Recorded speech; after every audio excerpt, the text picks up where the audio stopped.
you'll find continued violent assaults by gangs of Muslims on innocent, young, white, not white, white, not white, but just non-Muslim victims, white, not white, but just non-Muslim victims.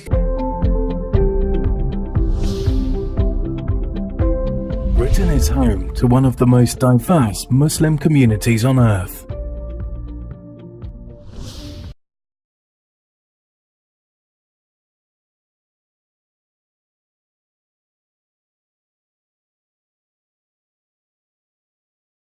White. Pick up a parcel, and there was a queue. There's always a queue, and there's a woman behind me in the queue, and she says, we talk, you know how you do, and she's an older white woman, and she says, "You're with us now," she says, and she goes on about how the blacks are all right because we've all been together for a long time in where we live, but it's the Muslims now who are a problem. And it's all spun around a story of her grandson being victimized by Muslim boys in his school, and she feels protective of her grandson.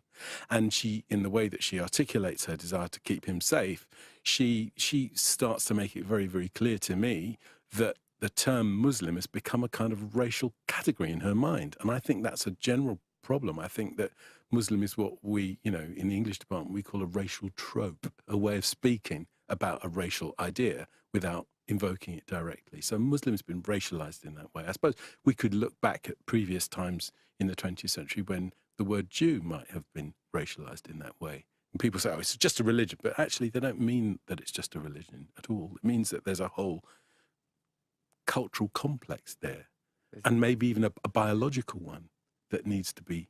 He was also quite aggressive, and then a young white, one of the men on our side of the fence as part of the problem, walked past and said, you're a fucking idiot.